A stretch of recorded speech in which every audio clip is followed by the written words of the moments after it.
Welcome to Highway Herald, your roadmap to the latest in auto. Today, we're diving into a hot topic, the future of electric vehicles, EVs. It's clear that the automotive industry is heading towards full electrification. However, it seems like the government might be stepping on the gas a bit too hard. With strict emission standards and a goal to make 2/3 of new cars sold all electric by 2032, the pressure is on. But are car makers and the current administration doing enough to make EVs more accessible and affordable? We found 6 reasons why now might not be the best time to buy an EV.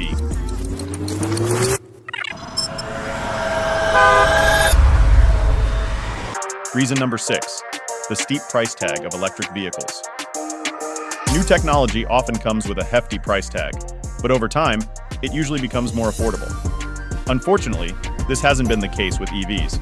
Despite the cost of batteries, the most expensive part of an EV, dropping by 80% in the last decade, EVs are still significantly pricier than their gas-powered counterparts. Take the Chevy Blazer, for instance. The gas-powered version of this mid-size crossover starts at around $35,000. But if you opt for the all-electric version, which hit the market a few months ago, you're looking at a starting price of nearly $57,000. Even with incentives like a $7,500 federal tax credit, EVs remain out of reach for many, particularly lower-income households. The issue lies in the fact that automakers initially targeted early adopters, who typically come from wealthier households. As a result, the first wave of EVs were designed to be luxurious and high-performing, which naturally came with a higher price tag. In 2023, the average price paid for an EV was around $53,000, which is 10% higher than the average price paid for all cars, regardless of the powertrain, and nearly $12,000 more than the average price paid for a new gas-powered car. Reason number 5, swift value decline. Buying a new car is a significant investment, second only to buying a home for most people. Naturally, we want our investments to hold their value. That's where depreciation comes into play. Unfortunately, EVs depreciate much faster than other types of cars. On average, an EV loses 50% of its original value in just 5 years.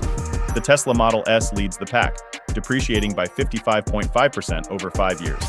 Other models with high depreciation rates include the Chevrolet Bolt, 51.1%, Nissan Leaf, nearly 51%, and the Tesla Model X and Model 3.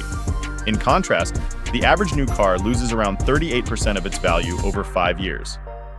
Pickups depreciate at a rate of about 34%, while hybrids lose 37% of their value over the same period. For reference, the top 5 gas-powered vehicles with the lowest depreciation rates include the Porsche 911, Porsche 718, Cayman, Toyota Tacoma, Jeep Wrangler, and Honda Civic, with the former losing just 9.3% of its original value over 5 years. Reason number 4, high interest rates and insurance costs.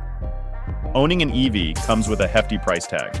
Not only are the manufacturer's suggested retail prices, MSRPs, higher, but the car loans offered by banks also come with steep interest rates. With ongoing inflation, interest rates have soared to over 6%, a significant increase from a few years ago when the average was around 4%.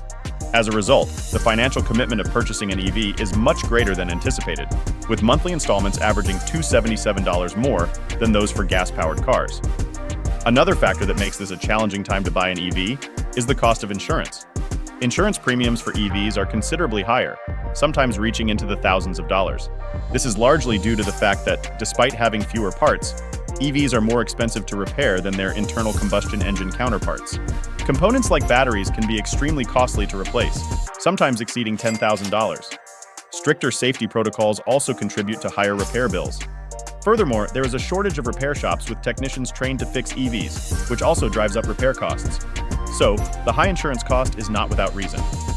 Reason number 3, low reliability and high repair costs. In theory, EVs should be more reliable than ICE cars due to their simpler design, which includes just a battery and electric motors. However, despite having fewer components that could fail, EVs are 80% less reliable than gas-powered cars. In other words, the new technology is still in its infancy and needs more time to mature. Until then, buying an EV may not be the best decision. The reliability issues are numerous and often related to software. Many EVs have problems with the battery and charging systems, and the reliance on touch-sensitive controls doesn't help either. The most common issues are related to the infotainment system, and there are also reports about drive assist and safety systems malfunctioning. As mentioned earlier, EVs have notably higher repair costs compared to gas-powered cars. Even under warranty, you may face challenges, as there are few dealerships with professionals trained to resolve these software issues. It's not uncommon to hear stories of EVs being stuck at dealerships for weeks because no one knows how to fix the problem. This is exactly what's happening at numerous GM dealerships right now. Technicians are struggling to resolve numerous software problems reported in new electric cars like the Cadillac Lyriq and Chevy Blazer EV.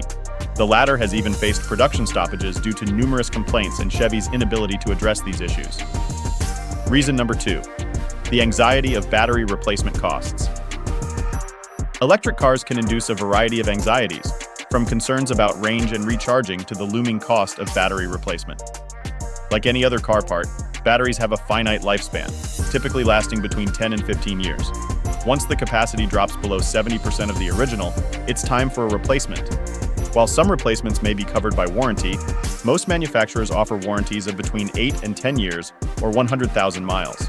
This means that, eventually, the owner will have to bear the cost of replacement. The issue is that the battery, the most expensive part of an EV, can cost anywhere between $4,000 and $20,000 to replace. This potential repair cost is a key factor in the high depreciation rate of electric cars. The used EV market is virtually non-existent, as few people are willing to buy a 7 or 10-year-old car with such expensive potential repairs. Reason number 1, range and charging anxiety. Despite significant technological advancements over the past decade, electric cars still struggle to compete with gas-powered vehicles in several areas. One of these is range, a major source of anxiety for potential EV owners. While high-end luxury cars like the Lucid Air or Tesla Model S boast impressive ranges, most mainstream EVs can't travel more than 300 miles on a single charge. This falls short of the average range of a gas-powered or hybrid car. Another concern is recharging. The charging infrastructure is not yet ready for widespread electrification. While cities may have an adequate number of charging stations, rural areas pose a challenge, requiring careful planning of recharging sessions. Despite the impressive charging rates of modern electric cars, recharging is still more time-consuming than refueling a gas tank. Charging at public stations can sometimes cost as much as gasoline, making EVs less convenient and suggesting that it may still be too early for the average driver to make the transition to electric. One alternative is to charge your EV at home overnight. However, this requires additional equipment and thus additional costs. And this is only feasible if you live in a house with a garage, which is not the case for millions of Americans. Thank you for joining us on this journey through the world of vehicles. Don't forget to subscribe to Highway Herald to stay updated on the latest vehicle updates and upcoming videos. See you next time.